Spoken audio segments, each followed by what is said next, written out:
Hello friends, Ganesh Chaturthi આવી રહી છે તો બપ્પા માટે લાડુ તો બનાવવા પડશે ને. તો લાડુ બનાવવા માટે એક કાથરોટમાં આપણે ઘઉંનો લોટ ચાળી લઈશું અને એનામાં એડ કરવા માટે પાણી ગરમ મૂકી દઈશું. હવે લોટમાં આપણે ઘીનું મોણ એડ કરીશું. તમે જો ચાહો તો તેલનું મોણ પણ તેમાં એડ કરી શકો છો. મોણ આપણે આ રીતનું એડ કરવાનું છે કે લોટને આપણે આમ વાળી શકીએ અને છૂટું પણ કરી શકીએ.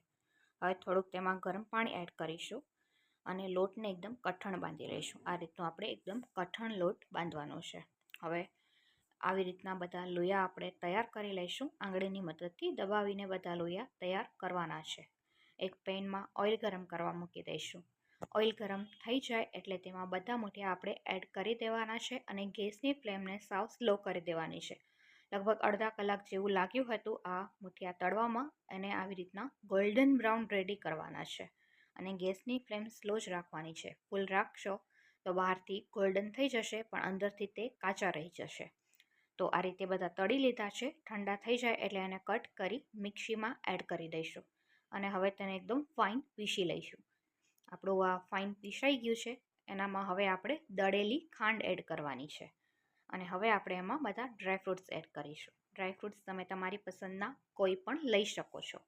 એનામાં મેં કાજુ, કિશમિશ, દ્રાક્ષ, બદામ, પિસ્તા વગેરે જેવા લીધા છે ડ્રાયફ્રૂટ્સ. હવે આપણે આમાં ઘી એડ કરીશું. ઘી આપણે થોડુંક વધારે એડ કરીશું એટલે વાળવામાં ઇઝી રહે અને ટેસ્ટમાં બી સારા લાગે.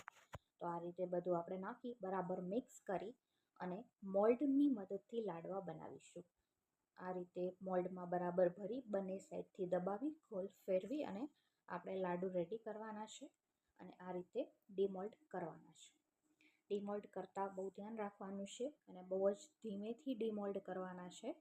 જો બહુ ઘા કાઢવા જશો તો તે તૂટી પડશે.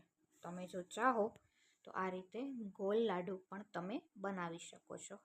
તો આ રીતે આપણે બધા લાડુ બનાવી દેવાના છે. તમે તમારી પસંદનો કોઈ પણ શેપ લાડુને આપી શકો છો.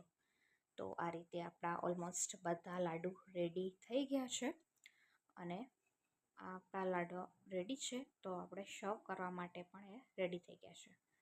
તો લાડુ આપણા કેવા લાગ્યા તમને મને જરૂરથી જણાવશો. વિડીયોને લાઈક કરો અને ચેનલને સબસ્ક્રાઈબ કરજો.